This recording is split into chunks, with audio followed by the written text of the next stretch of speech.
Okay. The initial hype has died down a little bit, but it's time for me to finally put my 2 cents in on this April and Wayne show's exposing metal bands, Satanic Illuminati. I have a pen in my hand because I'm actually on camera, and I'm actually speaking and showing my face. And if you guys can use just a bunch of bullet points on a black background with scary, spooky music that basically just sounds like a remix of the Nolan Batman Overture, well, then I can have some notes. Very few, might I add. Now, if you guys don't know what this video or this series of videos is all about, do not click on any links about it, because it's retarded. It's absolutely stupid. It's talking about how metal bands and rock bands and the lyrics and everything like that is promoting a form of satanic Illuminati, how these members of these bands are all possessed, and how it is teaching the youth of the nation. The youth, we must save the youth! The youth of the nation, we must save them! But these metal bands, these terrible metal bands are teaching them about sex and drugs and rock and roll and money and not good moral Christian values. Now I'm going to get a couple things right out of the way. Firstly, I was raised Roman Catholic. Secondly, I'm not Roman Catholic anymore. Thirdly, it's because of the Roman Catholic Church. Because of people like you. Because of extremists. Because that is what you are. That I am no longer affiliated with this church. Is it because of Satan? Was I strayed away from Satan from the flock? No. That was my own choice. My own volition. Because I am a realist. I serve only one God. And that God is the God of self, because while I am here on earth, this is all I have. Believe it if you like. If you don't, that's fine. See, that's the thing. My views are my views. I could give a shit less if you believe what I believe. I don't try to push and impose that upon you. I just merely make you aware. Let me repeat that. That way nobody gets any ideas. I do not push my views upon you. I just make you aware. Now, firstly, it seems like these two people, if it really is two people, read each and every single Dan Brown book about the Illuminati in like one weekend and decided, holy shit, we're all screwed. Like, the end of the world is going to happen tomorrow because, I don't know, Testament's about to release Dark Roots of the Earth. Or because, Limp Bizkit's going to release another album. While that might be an actual cause for the world to end, it's not actually going to happen. It's not going to happen in 2012. The Mayans were wrong. It's not going to happen in 2013. Some dipshit Christian over somewhere else that made stupid predictions were wrong. We've already gone through about 2 or 3 so-called doomsdays, and I've pretty much just chilled out and drank beer throughout them. And it's just not going to happen. If you believe that metal is going to cause the apocalypse, you have gone mad. So, another thing. How you doing, troll? There's no way this can be real. Absolutely no way. Why am I feeding the troll? Because I feel like it. Because it's kind of funny.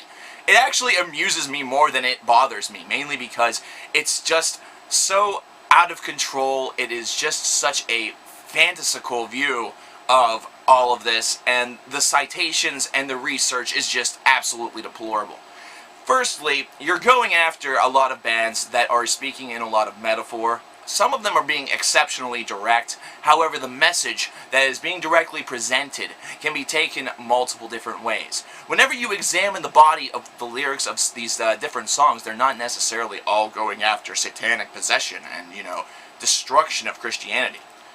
But you have to say one thing. With people like you roaming around, they have pretty damn good reason to if they so desired. Take a look at what Christianity has really spawned. Take a look at some of the different facets of the group that have been dealt with. Consider groups like the Westboro Baptists. People that spread that kind of message of hate is not the message of love that your God instated upon each and every one of your souls. If we are all created equal in His image, then how the fuck do you explain that? Because I sure as hell can't, and I'm not even going to try to. Secondly, you're talking about mind control. You're talking about how these lyrics come to these superstars in a form of mind control from Satan. Well, let me just stop you right there. The reason why I'm going to stop you right there is because, well, the Bible wasn't exactly handed to Christians on a stone platter by a large hand that descended from the heavens to give them this book. This book that would become one of the most famous books of all time, and also one of the most stolen books of all time. So, what about that thou shalt not steal thing? That's a completely different story. What I'm saying is that it was written by members within your own group, by Christians. And most of the time, they were recalling events that happened a long time ago, which means that they were skewed a little bit. Not to mention, it underwent many, many revisions. It went many, many changes. And we don't really even know that much about the Old Testament to begin with. There are a lot of historians that are working on trying to validate that.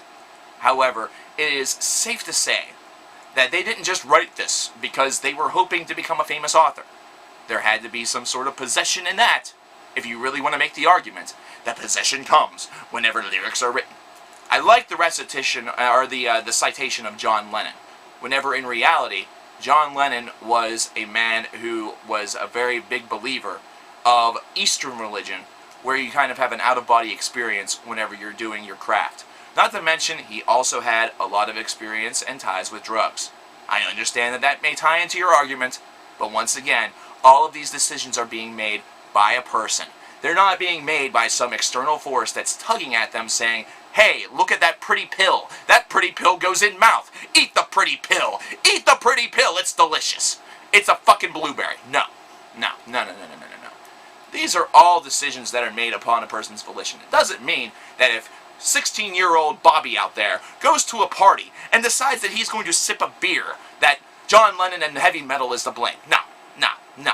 That just means that little Bobby sees Timmy and Angela and Forsyth over here drinking beer, and he wants to be one of the herd. He wants to be one of the cool kids. So he does it.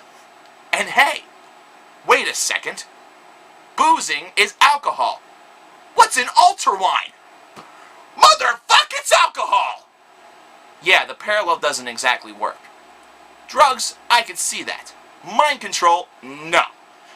Because mind control is also seen in your faith, in periodic recitation, in chanting, in the very, very droll, robotic, monotone version in which a lot of the Roman Catholic services that I've attended have been really presented. Yeah, it's out there. It's robotic. It is absolutely formulaic. If you really want to see this faith praised correctly, consider how the black or Negro population celebrates their faith. Very, very involved. Very, very electric and ecstatic about it. They praise with all of their heart and soul, and they do so in a unique voice. Another thing. Bands being under demonic possession, no. Because if they were under demonic possession, the only demonic possession they were under is they were being possessed for being too awesome. These are players that literally work their whole entire lives at their craft.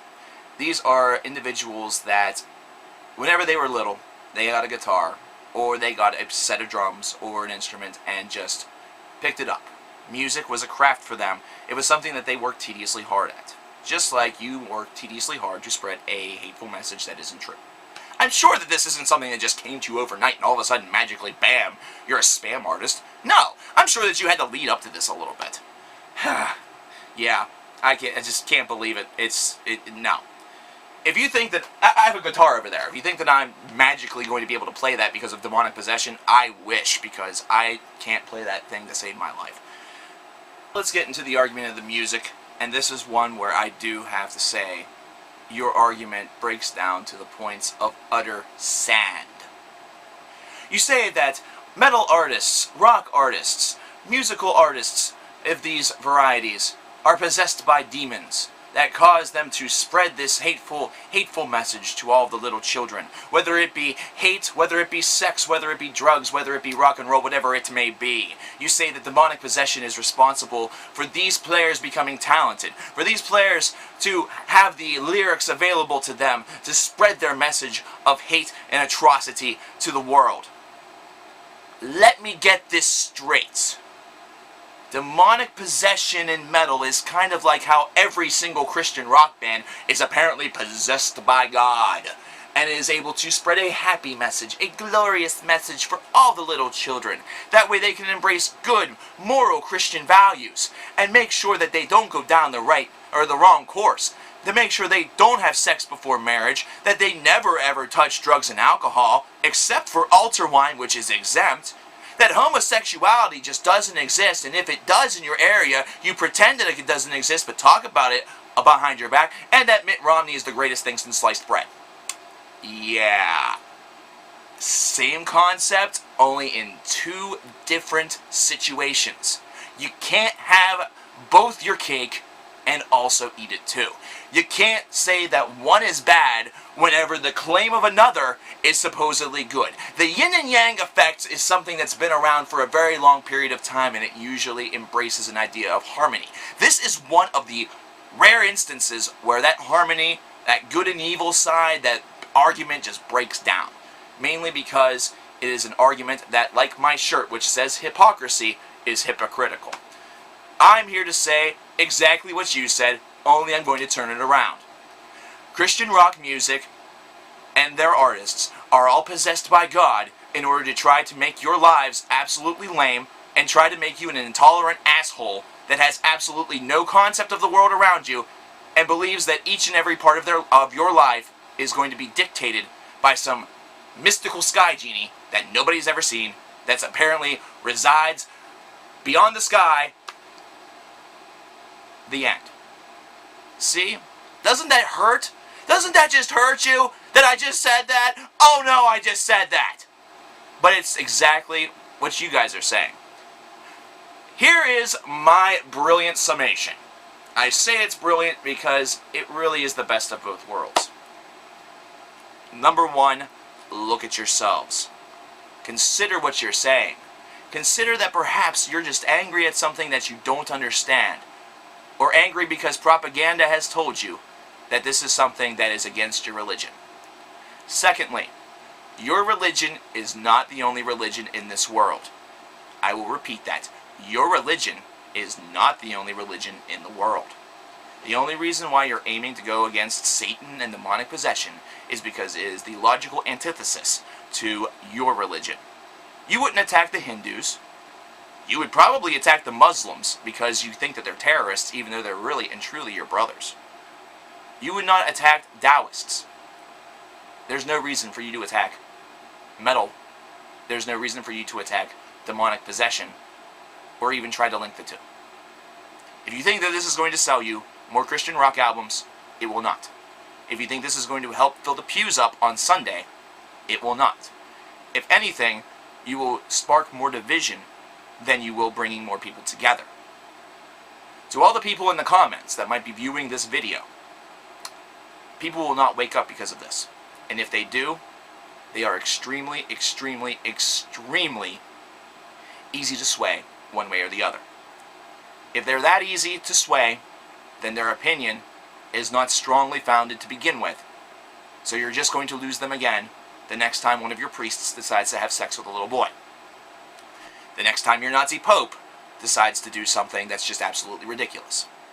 The days of Pope John Paul II are over, and unfortunately we have to live in a world where there is more division than ever.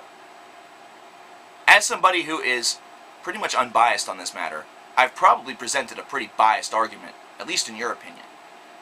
But in reality, one of the largest brimming problems in this world is that that division exists. That people are not able to embrace one another. That they are not able to see past what they may consider to be a fallacy or a shortcoming, and just simply be harmonious. That is the reason why the Westboro Baptist Church and trolls and Christian spam artists like you exist. That is also the reason why heavy metal exists. This is an age-old war that is going to continue forever. You might as well just get used to it. Thank you.